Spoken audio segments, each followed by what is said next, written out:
Reka tubahe ikaze ku Bugingo Bwiza TV. Imana ibahe umugisha kandi Imana ibagiriye neza mu izina rya Yesu. Turabashuhuje, amahoro y'Imana abare namwe. Wowe uri muranyumva nkurikiye uri hanze y'u Rwanda ndetse no mu Rwanda imbere, Imana ibagirire neza.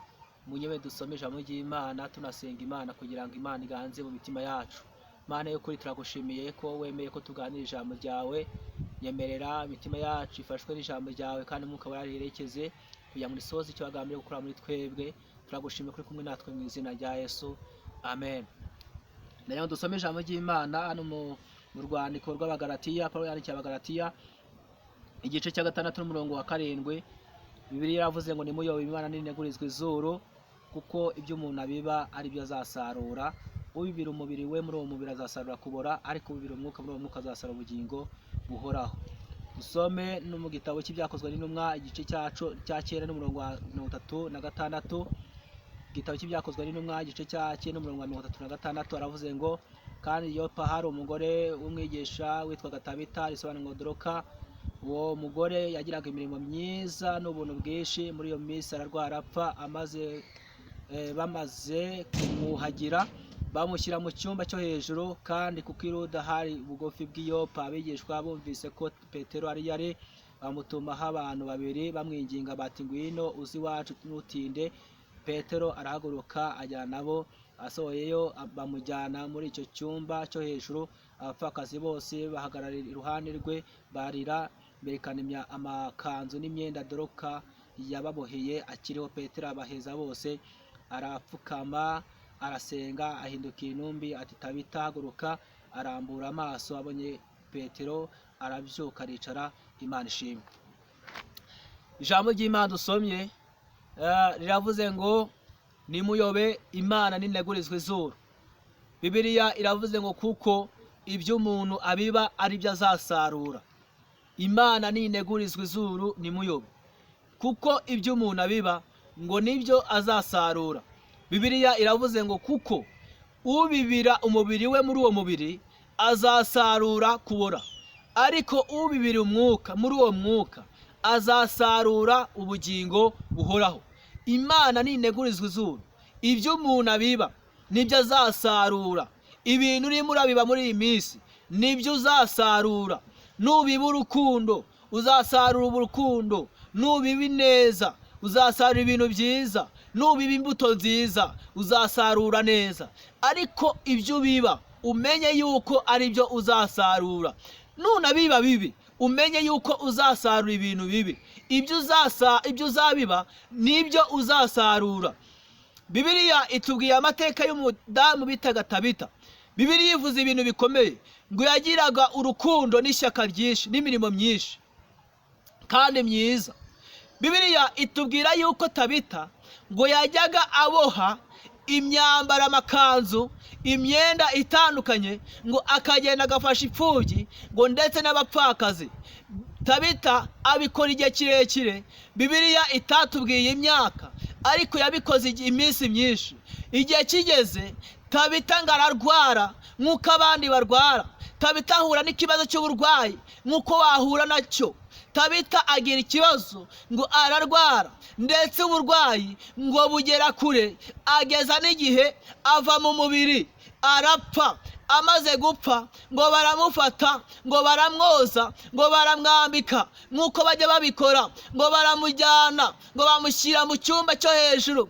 Bibiliya iratubwira ngo bamenye amakuru yuko Petero ari hafi y'aho hantu, ngo bamutumaho abantu babiri, ngo baramwinginga, baramubwira ngo Petero we dutabare. Ngo Petero ahagurukana nabo, ngo baragenda, ngo bagezeyo, ngo bamujyana mu cyumba, ngo barambitse mu Tabita. Bibiliya yatubwiye ngo abaheza bose, ngo ariko ngo abapfakazi ngo baramwegera, ngo buri muntu wese ngo akazajya aza afite imyambaro yamuboheye, afite amakanzu, afite amapantaro, ngo barayazana, abafite imyenda ngo barayizana, abafite amashati ngo barayazana, abafite amakanzu ngo barabizana, ngo byose ngo barabimwereka, ngo kandi ngo buri muntu wese ngo abimwereka amubwira yuko byavuye mu mirimo y'umubyeyi bitaga Tabita baravuga ngo tutabare, dusengere ku Mana, tugirire neza rwose, dufashe, turakwiginze. Ngo bamwereke imyenda cyangwa se imyambaro, ngo bamwereke imirimo yose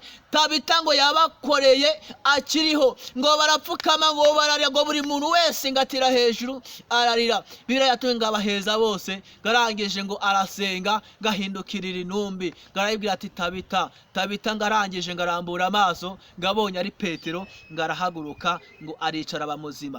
Tabita nta kindi kintu cyamuzuye, yazuwe n'imirimo yiwe yakoze. Imana yibukijwe imirimo ya Tabita. Petero ngo yibukije Imana imirimo ya Tabita, iramwereka, iramubwira ati dore aba bantu bose ubona bateranye, nta kindi kintu kibateranyije, ahubwo ni ukukwereka ibikorwa bya Tabita. None mwongeye iminsi yo kubaho. Imana irebye koko ibona Tabita ngo afite imirimo myinshi itangaje, ngo imwongera iminsi yo kubaho. Icyo umuntu abiba nicyo azasarura.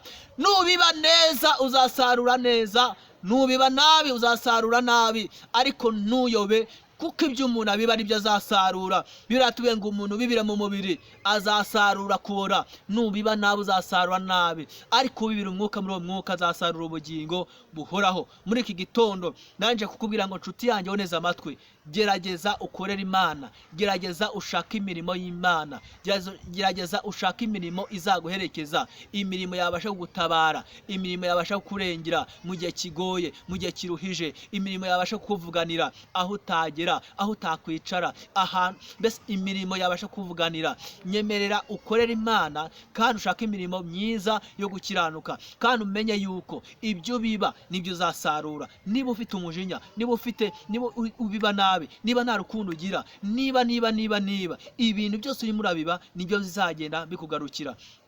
Biravuga ngo murabana gukiranirwa kwa basi, nkageza kubuzukuruza babo bibihe ibihumbi, kandi nkababarira abankunda. Nshuti yanjye woneza amatwi, ibintu urimo urabiba, ibintu urimo urabiba muri iyi minsi nibyo uzasarura. Ese nshuti yanjye woneza amatwi, urifuza ko twasenga n'Imana? Urifuza ko twagufasha gusenga? Urifuza ko Uwiteka yaguhereza ubushobozi bwo gukora imirimo myiza? Ese ugize igitekerezo cyo gukorera Imana? Ugize igitekerezo cyo kubiba neza? Ugize igitekerezo cyo kugira imirimo myiza? Ugize igitekerezo cyo kugira ibikorwa byiza? Ndagira ngo ufatanye nanjye gusenga Imana. Tiyanjye uneza amatwi, ndagira ngo ufatanye nanjye gusenga Imana, ariko winginga Imana kurwayo uruhande. Imana iguhereza iminsi yo kubaho, kandi mu minsi yawe yo kubaho ushigaje, Imana iguhereza uburyo bwo gukora imirimo myiza. Mana yera, turagushimiye kuri Imana y'amahoro, kandi uri Imana uva gusenga.